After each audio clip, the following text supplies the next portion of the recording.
기도하고 하나님 말씀 받겠습니다. 하나님 호산나 태초부터 계획하시고 말씀으로 예언대로 이루시며 역사하신 우리의 구원자 예수 그리스도를 기다리며 다시 말씀 앞에 섭니다. 말씀이 육신이 되어 우리 가운데 성육신하신 그 말씀의 생명으로 역사하여 주시옵소서. 예수님의 이름으로 기도하옵나이다. 아멘. 사랑하는 성도 여러분, 행복하십시오. 성령 충만하십시오. 너무 앵콜을 하고 싶은데 오늘 앵콜곡 없죠?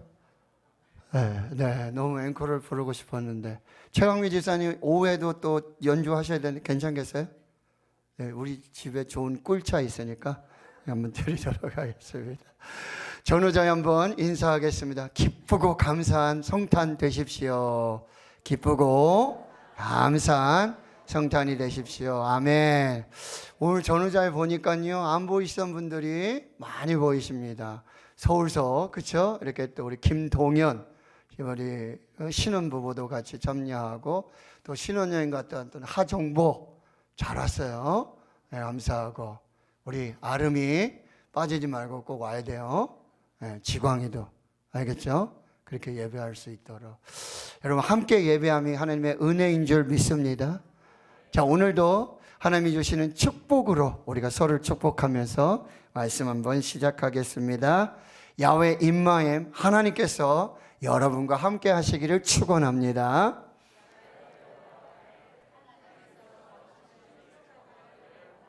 저를 축복해 주십시오.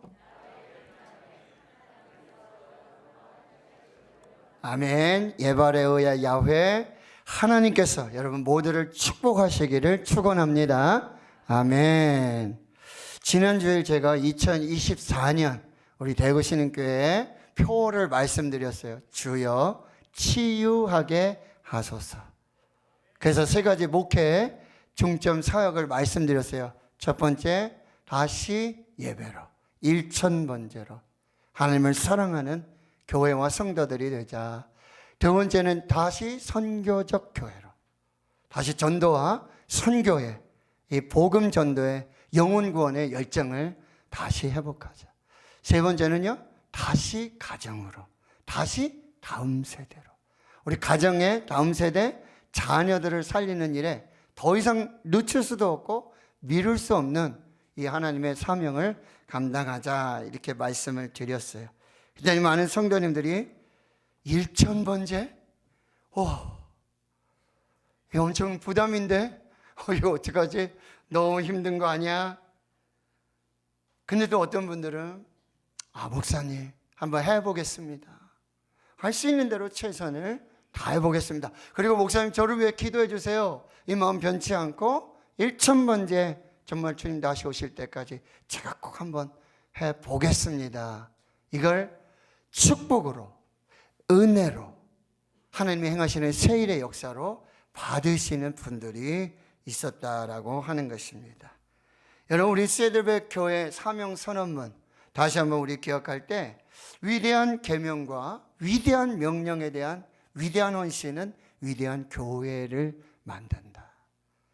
하나님을 사랑하라, 이웃을 사랑하라는 위대한 계명, 그리고 땅끝까지, 세상 끝날까지 주의 복음을 전하라는 위대한 명령에 위대하게 헌신할 때 우리는 위대한 그리스도인으로 살게 되어지는 것입니다. 인도의 선교사 윌리엄 커리의 선교 좌우명을 또 한번 마음에 새겨보도록 하겠습니다. 하나님으로부터 위대한 일을 기대하라. 그리고 하나님을 위해 위대한 일을 시도하라. 저는 엄청난 기대가 있습니다. 그리고 제가 할 수 있는 일을 최선을 다해서 하나님을 예배할 것입니다. with, 함께, together, 둘이 함께, we do, 우리가 함께 할 수 있습니다. 아멘이십니까? 아멘. 미국 애틀란타로 출장을 간 그리스도인이 있었어요. 그래서 근처 식당에서 이제 음식을 시켜 먹으려고 식당 검색을 하는데 The Church of God Grill, 하나님의 교회 식당이라는 상호명이 이 식당 업체 상호명에 뜨는 거예요. The Church of God 그릴, 하나님의 교회 식당. 호기심에 전화를 했어요. 식당입니까? 교회입니까? 식당입니다. 그런데 왜 하나님의 교회라는 이름을 붙였죠? The Church of God 그릴, 하나님의 교회 식당이라고 이름을 붙였습니까? 전에는 교회였는데 지금은 식당입니다. 어떻게 교회가 식당이 되었습니까? 전에는 주일에 11시에 오전에 예배를 드리고 12시 30분에 간단한 치킨 요리를 해서 교우들도 먹고 주변의 이웃들도 함께 식사를 했습니다. 근데 이게 맛이 좋아서 소문이 나가지고 많은 사람들이 오게 되면서 이제는 예배는 안 드리고 교회는 안 하고 식당만 하기로 했습니다. 이것이 주객이 전도된다, 본말이 전도된다 하는 표현을 쓰게 되죠. 중요한 것과 중요하지 않은 것이 바뀐 것입니다. 본질과 비본질이 바뀐 것입니다. 우선순위가 뒤바뀐 것을 말하고 있습니다. 교회에서 식당 운영할 수 있습니다. 대구에도 저 앞산에 가면요, 교회가 있고 옆에 식당이 있어요. 건물이 달라요. 교회지만 식당을 해요. 그래서 영혼도 구원하고 선교도 하게 되어져. 교회에서 서점할 수 있습니다. 교회에서 카페 할 수 있습니다. 교회 미술관도 하고요, 박물관도 하고요, 체육관도 합니다. 심지어 수영장도 있습니다. 안산에 가면 레포츠 교회가 있어요.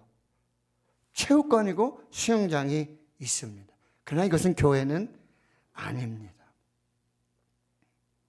식당도 하고 서점도 하고 카페도 하고 체육관도 하고 수영장도 할 수 있어요. 그런데 이것은 교회를 교회되게 하고 복음 전도하고 영혼 구원이라는 교회의 가장 중요한 목적을 실현하기 위한 도구에 불과한 것입니다. 교회의 가장 우선적 본질은 예배입니다. 그리고 교육, 전도, 선교, 교제, 친교, 코이노니아, 봉사, 이렇게 5가지를 교회의 중요한 역할, 기능이라고 말하고 있는데 그 가운데서도요, 구별과 선택과 집중과 그리고 균형이 필요한 것입니다. 교회의 본질을 구약에 예표된 모습으로 살펴보면 노아의 방주, 도피성, 성막, 예루살렘 성전에서 찾아볼 수 있습니다. 이것은 교회가 생명 공동체, 구원 공동체, 은혜 공동체, 사랑 공동체, 연합 공동체임을 보여주는 것이죠. 교회는 세상으로부터 하나님께서 택하신 거룩한 백성들의 모임입니다. 교회는 그리스도의 몸입니다. 교회의 머리는 예수 그리스도이십니다. 교회는 예수 그리스도 안에서 한 몸을 이룬 공동체입니다. 교회는 성령의 인도를 받는 세상과 구별된 영적 공동체입니다. 교회는 하나님의 말씀이 선포되고 성례전, 세례와 성찬이 행하여지는 곳이라고 종교개혁자들은 정의하고 있습니다. 교회는 보편적이고 우주적인 교회를 지향합니다. 교회는 하나님의 집입니다. 교회는 그리스도의 몸입니다. 교회는 성령의 전입니다. 교회는 우리가 신앙을 고백하듯 거룩한 공교회로서의 사명이 있다라는 말씀이에요. 오늘 전도와 선교의 말씀을 드리려고 하는데요, 예수님의 위대한 명령입니다. 전도는 무엇입니까? 편의상 여러분, 국내에서 동일한 문화권 내에서 복음을 전할 때 우리는 전도라고 얘기합니다. 언어가 같죠. 문화도 같아요. 근데 선교는요, 타 문화권, 언어도 다르고 지역도 다르고 시간도 다르고 문화도 다른 그곳에서 복음이신 예수 그리스도를 전하는 것, 이것을 선교라고 합니다. 그러나 지금은 세계화가 됐고요, 그리고 다문화로 전도와 선교의 구분이 그렇게 명확하지 않습니다. 전도와 선교는 복음이신 예수 그리스도를 전하는 것입니다.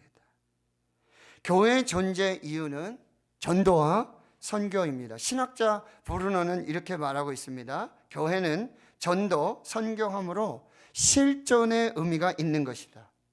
교회의 실존의 의미는 증인의 삶, 그 전도 선교를 위해서 있는 것이다. 반대로 전도 선교가 없는 교회라면 실존해야 할 아무런 의미가 없다라고 말씀하고 있다는 것이죠. 교회가 전도하지 않고 선교하지 않고 그리스도인이 전도하지 않고 선교하지 않는다는 것은 그 존재의 이유와 목적에 반하는 것이고 방관하는 것이고, 여러분, 그것은 사명을 버리는 것과 똑같다라고 말씀하고 있다는 거죠. 최초의 선교는 하나님으로부터 시작되었습니다. 선교의 시작은 하나님으로부터 시작됐습니다. 최초의 선교사는 예수님이십니다. 하늘 보좌를 보시고 하나님과 동등됨을 벌하시고 인간의 몸을 입으시고 육신의 몸으로 성육신하셔서 베들레헴 구유에 성육신하신 예수님께서 최초의 선교사이십니다. 그가 오셔서 선교가 시작됐어요. 하나님의 나라 천국의 복음을 전하고 십자가에서 죽으시고 죄를 사하시고 부활하시고 다시 오실 것을 약속해 주신다라고 하는 것입니다. 최초의 선교사이신 예수님께서 오늘 부활하시고 승천하시면서 제자들에게 마지막 위대한 명령을 주십니다. 그것이 오늘 본문의 말씀인 것입니다.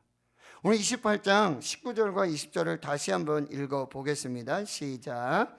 그러므로 너희는 가서 모든 민족을 제자로 삼아 아버지와 아들과 성령의 이름으로 세례를 베풀고 내가 너에게 분부한 모든 것을 가르쳐 지키게 하라. 볼지어다 내가 세상 끝날까지 너희와 항상 함께 있으리라 하시니라. 아멘.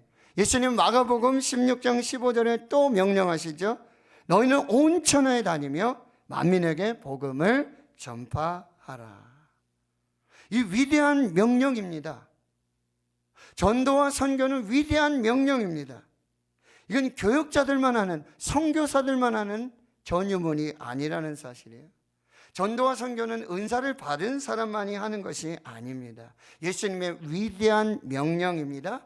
누구에게든지 하나님이 주신 위대한 명령입니다. 순종해야 됩니다. 의무가 되어야 합니다. 삶이 되어야 합니다. 우리 모두는 선교사로 부름받았습니다. 우리는 선교사입니다. 한번 고백해 봅시다. 나는 선교사입니다. 우리는 선교사입니다. 우리 대구 신흥교회로, 우리 가정으로, 우리 직장으로, 우리 지역으로 아직 예수 그리스도를 믿지 않는 그 많은 사람들에게 예수의 복음을 전하라고 하시는 이 선교사로 부름받아서 지금 여기 그 땅에 그 삶 속에 살고 있다라는 의미입니다. 우리 모두는 선교사로 부름받았습니다. 우리 모두는 선교사입니다. 우리 모두는 선교적 삶을 살아야 되고 우리 교회는 선교적 교회로 거듭나야 하는 것입니다. 전도 선교는 선택이 아니라 필수입니다. 전도 선교는 교회의 존재 이유요 존재 목적이라고 말씀하고 있습니다. 오늘 예수님 위대한 명령을 주시며 두 가지 약속을 주세요. 첫째는요, 내가 아버지로부터 위임받은 하늘과 땅의 모든 권세를 내가 교회와 너희들에게, 선교사로 부름받은 교회와 선교사로 부름받은 너희들에게 하늘과 땅의 모든 권세를 주시겠다 약속하시고, 전도하는 교회, 선교하는 교회, 전도 선교하는 삶을 사는 그리스도인들에게 하늘과 땅의 모든 권세로 후원하고 지원해 주실 것을 약속하시는 것이죠. 두 번째 약속은 세상 끝날까지 너희와 항상 함께 있으리라는 임마누엘의 약속이에요. 여러분, 아기 예수의 이름이 뭐죠? 임마누엘. 하나님이 우리와 함께 계시다. 예수님 부활하시고 승천하시며 마지막 주신 그 명령의 이 약속을 반복하고 계십니다. 임마누엘 하리라. 내가 너희와 항상 함께 있으리라. 이사야 41장 10절에 두려워하지 말라. 내가 너희와 함께 함이라. 이 약속을 전도하는 교회, 선교하는 교회, 전도와 선교적 삶을 사는 그리스도인들에게 주시는 하나님의 약속으로 주시는 것입니다. 하나님의 나라는 전도와 선교로 확장되고 하나님의 나라는 전도와 선교로 완성되어집니다. 그럼 하나님의 나라가 확장되고 하나님의 나라가 완성되기까지 우리는 무엇을 해야 하겠습니까? 첫째, 예수 경배자, 예수 예배자, 예수 중독자가 되어져야. 오늘 성경 여러분 16절의 말씀을 보면 제자들이 11제자가 갈릴리에 가서 예수께서 지시한 산에 이르게 됩니다. 성경학자들은 이 산을 팔복의 교훈을 주셨던 팔복산, 혹은 예수님이 변형되신, 변화되신 변화산으로 추정을 해요. 둘 다 갈릴리에 위치하고 있습니다. 제자들이 거기서 무엇을 하고 있었죠? 예배하고 있었습니다. 예배하는 중에 부활하신 예수님이 나타나셔요. 그리고 위대한 명령을 주십니다. 전도와 선교 너무나 중요한 위대한 명령입니다. 그러나 전도와 선교 이상으로 중요한 것이 예배입니다. 지금 오늘 예배하는 중에 부활하신 예수님이 나타나셔서 마지막 위대한 명령을 주십니다. 예배 은혜 받지 못하고 예배에 성령 충만하지 못하고 예배로 예수 충만하지 못한 교회는 전도 선교할 수 없습니다. 꿈도 꿀 수 없습니다. 여러분 한번 점검해 보십시오. 오늘 내가 왜 이렇게 좀 메말랐지? 요즘에 삶이 이러지? 왜 이렇게 조금 낙심이 되고 절망이 되고 왜 힘이 안 돼? 왜 뭐가 안 될까? 점검해 보세요. 여러분의 예배를 점검해 보십시오. 예배 은혜 받고 계십니까? 말씀 받고 계십니까? 말씀이 새겨집니까? 성령의 역사를, 감동을 느끼고 계십니까? 내가 왜 봉사하면서 왜 짜증이 나고, 왜 교사하면서 주방에서 주일하면서 왜 짜증나고, 왜 불평이 나고, 왜 원망해, 왜 교회 가기 싫어? 예배를 점검하십시오. 전도 선교 중요합니다. 그 전에 예배 드려야 합니다. 예배를 통해서 은혜를 받아야, 공급이 되어야, 충만해져야 그 은혜로, 그러면 내가 어디 가서 전도할까? 누구를 전도할까? 누구에게 복음을 전할까? 내가 어떻게 이 선교자적 사명을 감당할까? 고민하게 되어지는 거죠. 교회사적으로 보면 사막의 교부 시대에 지도자들이 있습니다. 그런데 그들이 이런 글을 남겼습니다. 우리는 예배 결과로 마귀가 되거나 천사가 된다. 예배에서 은혜 받지 못한 사람은 마귀가 되고 예배에서 은혜 받은 사람은 천사가 된다. 그래서 주의 제자들에게 예배에 몰입하고 말씀으로 은혜 받는 것보다 더 중요한 것은 없다. 왜 예배 드리고 나서 주차장에 가서 싸우십니까? 누가 주차를 일으켜놨어? 밥이 왜 이래? 왜 예배 드리시고 짜증내시고 원망하시고 불평하시고 예배 잘 드리고 차 안에서 주차하면서 다 은혜 잡수시고 먼저 예배자가 되어야 됩니다. 먼저 경배자가 되어야 하는 것입니다. 손양한 목사님 우리에게 참 위대한 신앙의 유산을 많이 주셨어요. 근데 그가 지은 예수의 중독자라는 시가 있습니다. 나는 예수의 중독자가 되어야겠다. 술 중독자는 술로 살다가 죽고 아편 중독자는 아편으로 살다가 아편으로 죽게 되나니 나는 예수로 살다가 예수로 죽자. 나의 전 생활과 생명을 주님을 위해 살면 주같이 부활된다. 주의 종이니 주만 위해 일하는 자가 되고 내 일 되게 말자. 미국의 복음주의 설교자 저술가인 존 파이퍼 목사님은 그의 책 열방을 향해 가라 그 첫 문장을 이렇게 시작하고 있습니다. 교회의 궁극적인 목표는 선교가 아니라 예배다. 동의하십니까? 여러분 우리가 선교사를 파송하고 교회를 짓고 선교하는 이유가 무엇입니까? 단 한 번도 하나님을 인정하지 않고 하나님을 예배하지 않고 하나님 영광받지 못한 그 땅에 그 나라 그 민족 가운데 우상을 섬기며 하나님을 떠나 있던 그들이 복음을 듣고 예수 그리스도를 믿고 하나님을 예배하는 예배자로 세우는 것, 그것이 교회의 선교의 궁극적이고 최종적인 목적이라고 말하고 있어요. 선교의 목표는 모든 인류가 하나님을 위대하심을 기뻐하는 것이다. 따라서 예배는 선교의 궁극적이며 최종적인 목표이자 예배는 선교의 불길을 타오르게 하는 연료다라고 말하고 있어요. 예배는 선교의 최종적이고 궁극적인 목적이자 목표임에 동시에 예배를 통해 은혜 받은, 성령 충만 받은, 예수 충만 받은 하나님의 사람들이 복음을 들고 땅끝까지, 세상 끝날까지 복음을 전하는 이 연료로 예배가 쓰임받을 수 있다라고 하는 것입니다. 두 번째는 예수의 권세를 믿고 가라. 임마누엘의 은혜를 믿고 가라. 하나님으로부터 하늘과 땅의 모든 권세를 받으신 예수님의 권세가 이 땅에 어떻게 나타나셨습니까? 이 세상에 어떻게 드러났습니까? 예수님이 죽은 나사로를 살리셨습니다. 생명의 주관, 생명의 권세를 가지신 분임을 드러내시죠. 예수님 각종 병든 자들을 다 살리셨어요. 고치셨어요. 예수님은 우리의 몸의 질병을 고치시고 치유하시는 권세를 가지신 분임을 드러내고 있죠. 예수님 더러운 귀신들을 다 쫓아내시고 거기 묶여있고 억눌려 있는 영혼들을 다 자유케 해주십니다. 예수님은 악한 영을 다스리시고 통치하시는 권세를 가지신 분입니다. 무화과 나무로 말씀으로 저주하시죠? 모든 식물을 다스리시고 모든 동물들을 다스리시고 풍랑이는 바다에 잠잠하라 고요하라 창조주이시고 주관자이시고 주권자이심을 그 권세를 드러내시고요. 물로 포도주를 만드십니다. 과학이 아닙니다. 과학과 지성과 이성을 초월한 권세와 능력을 가지신 예수 그리스도, 하늘과 땅의 모든 권세를 가지신 예수 그리스도. 그런데요, 전도하고 선교하는 교회, 전도 선교적 삶을 사는 하나님의 백성들에게 이 하늘과 땅의 모든 권세를 내게 주어서 그 전도와 선교가 일어나도록 그 현장 속에서 하나님의 역사를 보도록 내가 하늘과 땅의 모든 권세를 동원해서 후원하고 지지하고 격려하고 축복할 것이다.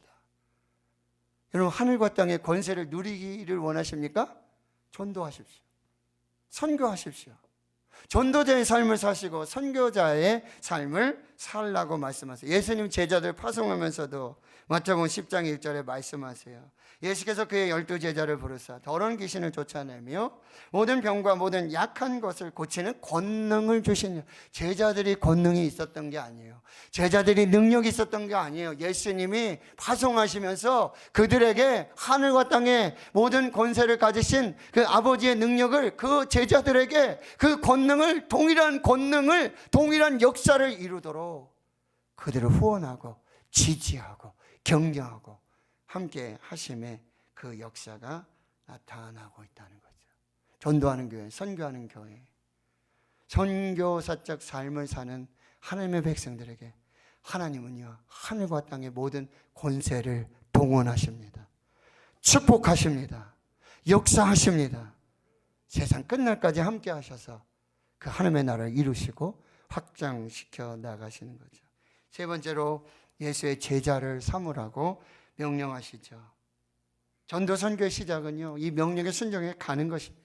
가야 합니다. 어디로요? 모든 민족으로 가야 돼요. 이게 전도의 범위예요. 선교의 대상은요, 모든 나라, 모든 민족, 모든 족속, 모든 방언, 모든 세대.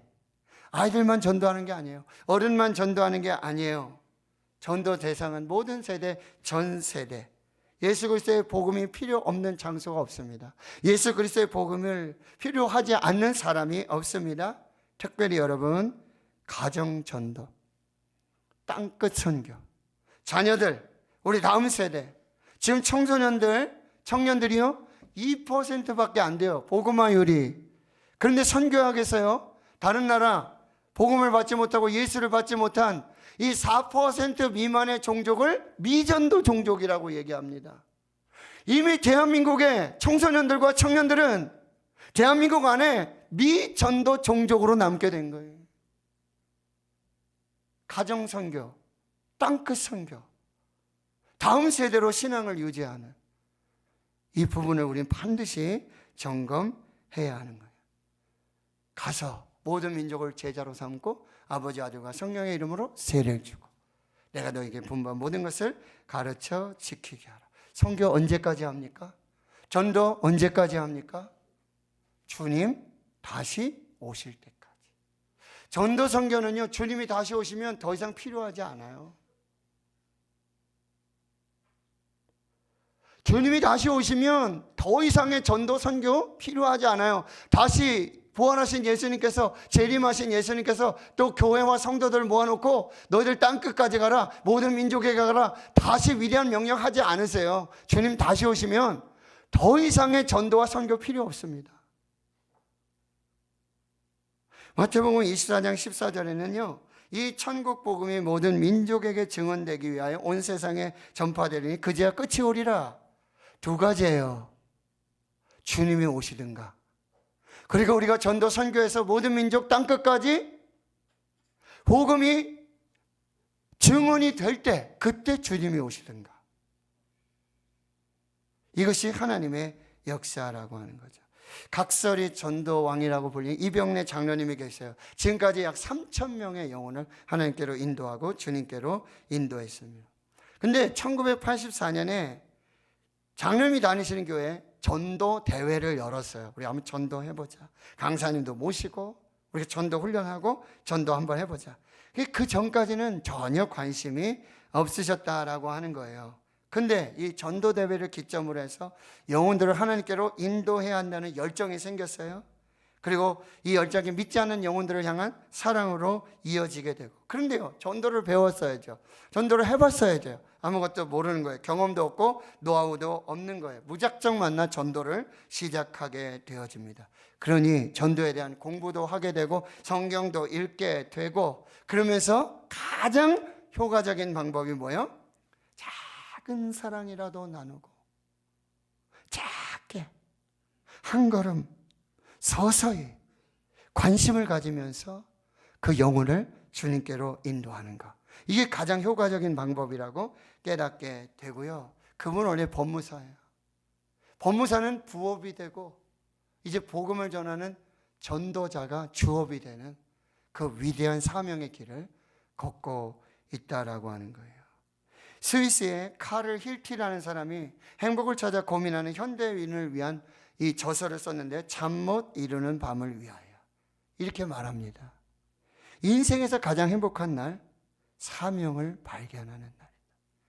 각설이 전도한 이병래 장로님이 가장 행복한 날이 하나님이 내게 주신 이 전도의 사명을, 선교의 사명을 발견한 그날이라고 고백하고 있는 것입니다. 예수를 믿고 따르는 교회와 주의 성도들에게 이미 사명은 정해져 있어요. 지난주에 말씀드렸어요. 마음 다하고 뜻을 다하고 힘을 다하여 하나님을 사랑하는 것입니다. 예배하는 것입니다. 섬기는 것입니다. 이게 사명이에요. 또 하나 뭐예요? 내 이웃을 내 몸과 같이 사랑하라. 그리고 땅끝까지, 세상 끝날까지 이 복음을 전하라. 이게 우리에게 주신 사명이라는 말씀입니다. 우리 시대의 위대한 선교사, 아프리카의 선교사 데이비드 리빙스톤을 기억하십니다. 여러분, 그는 완벽한 사람이 아니었기 때문에 그의 선교에 대한, 또 그의 어떤 부정적인 시각, 비판적인 말들도 있는 것이 사실이에요. 그러나 그가 없이는 아프리카의 선교의 문이 열릴 수가 없었습니다. 그는 임신한 아내와 새 아이를 데리고 야만인들과 맹수가 득실거리는 밀림 속으로 이 하나님이 사랑하시는 영혼들을 찾아 헤매게 됩니다. 아프리카 대륙을 처음으로 횡단하면서 아프리카 지도를 만들었어요. 그가 가는 곳마다 적대적인 부족들이 있었고 치명적인 풍토병들, 열병들과 싸워야 했습니다. 노예 해방을 위해서 일해야 했습니다. 그리고 단 한 번도 선교사를 만나지 못했고, 단 한 번도 예수 믿는 사람을 만나지 못했고, 그 죽을 때까지 단 한 번도 예수 그리스도의 이름을 듣지 못하고 죽어가는 많은 영혼들이 저 아프리카에 있다라고 말했던 사람이 바로 리빙스톤 선교사입니다. 저들은 단 한 번도 예수 그리스도를 만나지 못했고, 단 한 번도 예수 믿는 사람을 만나지 못했고, 단 한 번도 예수 그리스도의 이름, 그 복음을 듣지 못하고 죽어가고 있습니다. 평생 동안 예수라는 이름을 단 한 번도 듣지 못하고 있습니다. 그 이야기를 했던 사람이 리빙스톤 선교사입니다. 그가 모든 선교사역 마치고 글래스고 대학에서 명예 박사학위를 수여받을 때였어요. 몸을 가눌 수도 없어요. 야위고 수척하고요. 왼팔은요, 맹수들에 의해서, 풍토병에 의해서 거의 죽은 거나 다름없는 덜렁거리는 그 왼팔을 흔들면서 강단에서 연설을 준비하고 있습니다. 사회자가 이렇게 묻습니다. 당신은 다시 선교지로 가겠습니까? 당신은 다시 선교지로 가겠습니까? 그는 조금도 머뭇거리지 않고 이렇게 말합니다. 의심의 여지 없이 큰 기쁨으로 나는 다시 선교지로 갈 것입니다. Without misgiving and without great gladness. 여지 없이, 주저움 없이, 망설임 없이, 그리고 큰 기쁨으로 나는 다시 선교지로 가겠습니다. 나는 마태복음 28장 20절의 말씀을 믿기 때문입니다. 그 약속을 믿기 때문입니다. 내가 너에게 분부한 모든 것을 가르쳐 지키게 하라. 볼지어다 내가 세상 끝날까지 항상 너희와 함께 있으리라. 나는 이 마태복음 28장의 20절에 약속을 믿고 의심 없이 큰 기쁨으로 다시 선교지로 가겠습니다. 하나님 성도 여러분, 우리는 하나님의 위대한 명령 앞에 서 있습니다. 목사님만 드러난 얘기가 아니에요. 선교사들만 드러난 얘기가 아니에요. 우린 이미 모두 선교사로 부름받았고 선교사로서의 삶을 살아야 될 사명 앞에 서 있는 것입니다. 다시 선교적 교회로, 다시 선교적 삶으로 나를 우리 교회로 불러주셨고 가정으로, 직장으로, 학교로, 내 삶의 현장 속에 나를 선교사로 부르시고 선교사로 파송하시고 거기 살게 하시고 그 선교사로 부름받은 그 사명을 감당하도록 우리는 그 위대한 명령 앞에 서 있는 것입니다. 둘 중에 하나예요. 순종하느냐, 순종하지 않느냐. 그러나 우리에게 분명한 약속이 있습니다. 하늘과 땅의 모든 권세로 우리를 후원하시고 지지하시고 축복하실 것입니다. 세상 끝날까지 우리와 항상 함께 하실 것입니다. 저와 여러분에게 주시는 약속을 받으시고 위대한 명령에 위대한 헌신으로 위대한 그리스도의 삶을 살기를 주의 이름으로 축원합니다. 축원합니다. 하나님 감사합니다. 오늘 위대한 명령 앞에 우리를 불러주시고 세워주시고 다시 복음의 씨앗을, 그 사명의 씨앗을, 그 축복의 씨앗을, 은혜의 씨앗을 심령에 심어 주셨습니다. 꽃이 피고 열매 되게 해 주시옵시고 이 땅에 하늘과 땅의 모든 권세를 가지고 영원히 우리와 함께 하시는 임마누엘 그 하나님과 함께 이 위대한 명령, 위대한 사명을 이루는 위대한 교회, 위대한 성도가 되게 해 주시옵소서. 예수님의 이름으로 기도하옵나이다. 아멘.